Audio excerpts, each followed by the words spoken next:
गाय और बाघ की कहानी। एक गांव में रासिम नामक एक किसान रहता था। उसके पास बहुत सारे गाय रहते थे।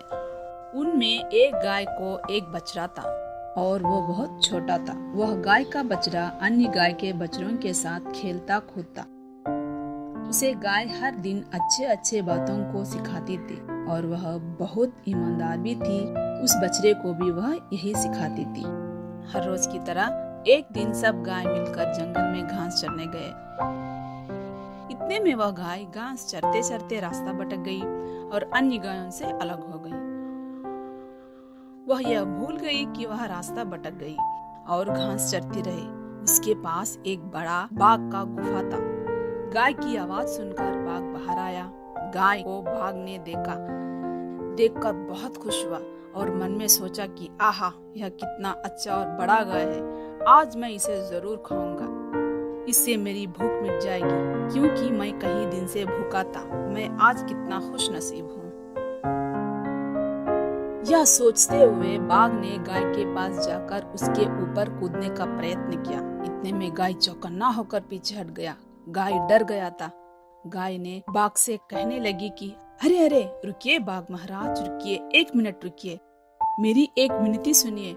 आप बहुत भूखे हैं, यह बात मुझे मालूम है और मुझे ये भी मालूम है कि अब आप किसी की बात नहीं सुनेंगे और मुझे ये भी पता है कि यह मेरी आखिरी दिन है।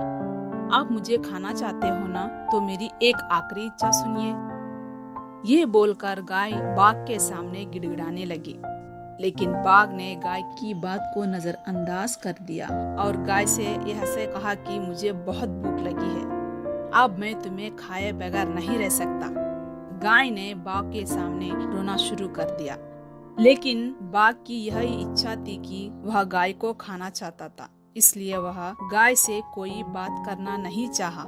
वह कहने लगा कि इस समय मैं कोई बात करना नहीं चाहता हूँ। अब मुझे और सब्र नहीं होता, मुझे ज्यादा भूख लग रहा है। आज मैंने कुछ नहीं खाया। फिर गाय ने कहा कि महाराज, मेरी आखिरी इच्छा सुनिए, उसके बाद आप मुझे खा लेना। बाघ ने कहा ठीक है, तो तुम्हारी आखिरी इच्छा क्या है बताओ। फिर ये भी कहा कि बोलने के बाद तुम मेरे ही शिकार बनोगी। बाघ ऐसे कहने के बाद गाय ने बाघ का धन्यवाद किया और ऐसे कहने लगी, महाराज, मेरे घर के पास मेरा एक बछड़ा है। वो बहुत छोटा है और नादान मासूम भी है। उसको बाहर की दुनिया मालूम नहीं है और वह मेरा आने का इंतजार करता होगा। उसको मेरे सिवा और कोई नहीं है। वह भूख से दूध के लिए तड़पता होगा। गाय की बात सुनकर बाघ ने कहा, इससे मेरा क्या मतलब। गाय ने कहा कि मेरा मतलब यह है कि मैं उसके पास जाकर उसे पेट भर बहुत सारा दूध पिलाकर उसे उसका देखभाल दूसरी गाय को सौंपकर दूसरी लोगों से कैसा रहना है और लोगों से बातचीत कैसी करनी है, यह पूरे उसे बताकर मैं फिर वापस आऊंगी। कृपा करके आप मुझे जाने दे, यही मेरी आखिरी इच्छा है। क्या तुम मुझे पागल समझती हो? तुमको मेरे बारे में मालूम नहीं है? क्या तुम अपने घर जाकर फिर वापस आओगी? क्या मैं तुम्हें नादान दिखता हूँ? अरे अरे, ऐसा नहीं है शेर महाराज, मेरी बात सुनिए, मैं सही कह रही हूँ। तुम मेरे इच्छा को मान लेना, आपसे यही विनती है। मुझे आपके बारे में मालूम है, लेकिन बच्चे जिसके भी हो बच्चे ही है ना। एक बार इस माँ की दर्द को बारे में थोड़ा सोचिए।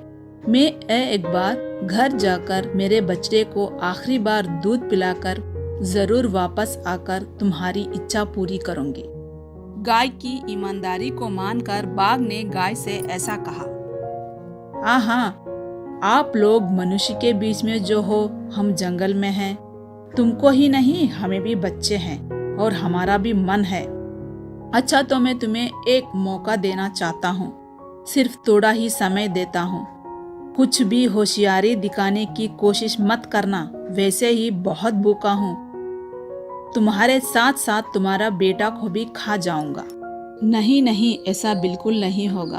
अपनी आखिरी इच्छा पूरी करने धन्यवाद देकर बाघ से इजाजत लेकर गाय अपने घर की ओर चलने लगी। अपने बछड़े के पास गई। गाय को आते देख बछड़ा बहुत उछलने लगा।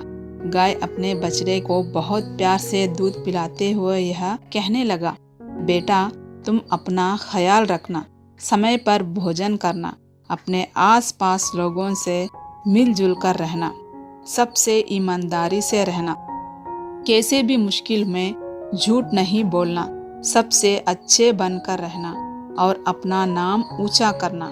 मुझे थोड़ा काम है, मैं दूसरी जगह जा रही हूँ, शायद फिर मैं वापस नहीं आ सकती। ये सब रोते हुए अपने बछड़े से कहने लगी।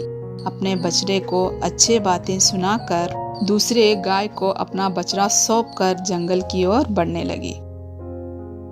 गाय की राह देखता हुआ बाघ अपना मन में ऐसा सोचने लगा, बहुत समय हो गया, मैं बेकार ही गाय पर विश्वास कर दिया, बहुत बड़ी गलती की, मैं कितना पागल हूँ। खाना मेरे सामने था और मैंने उसे छोड़ दिया। गाय ने मुझे धोखा दिया और मुझे उसने उल्लू बनाया। यह सोचते हुए मन ही मन में अपने आप को कोसने लगा और दुखी होने लगा। इतने में गाय को अपने पास आते हुए देख बाघ बहुत आश्चर्यचकित हुआ। वाह, सच में गाय वापस आ रहा है? क्या यह सच है? मैं कितना गलत था। इसकी ईमानदारी तो देखो, अपनी एक बात के लिए अपनी जान की परवाह किए बगैर मेरे पास आ रही है। इस जैसे ईमानदार को खाना घोर अपराध होगा, ऐसा बाघ अपने मन ही मन में सोचने लगा। इतने में गाय बाघ के पास आ गया था। मैं आ गई हूँ, अब आपकी मर्जी महाराज, कहकर बाघ के पास आकर खड़ी हो गई गाय। तुम बहुत महान हो, अपनी एक बात के लिए अपने जान की परवाह किए बगैर अपने बच्चों को छोड़ मेरे पास आ गई हो। तुम्हारी ईमानदारी देखकर बहुत खुश हूँ। मैं अपने जीवन में ऐसा ईमानदार को नहीं देखा। तुम्हारे आते ही मेरा भूख मिट गया। तुम्हारे जैसा ईमानदार को मैं नहीं खा सकता। तुम मुझे माफ कर दो। तुम वापस अपने बछड़े के पास जाकर उसके साथ अपना जीवन खुशी से बिताना। बाघ की बात सुनते ही गाय बहुत खुश हुआ और उसे धन्यवाद करके वहां से अपने घर के ओर दौड़ते हुए चली गई। गाय फिर से अपने बछड़े को देखकर बहुत खुश हुई और उसे बहुत प्यार करने लगी।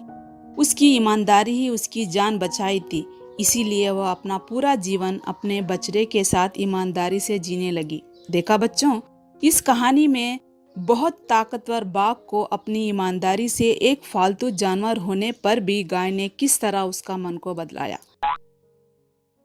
इसलिए हम भी ईमानदार हो तो सामने वाला कितना भी धनवान या बलवान होने पर भी उसमें भी बदलाव लाया जा सकता है।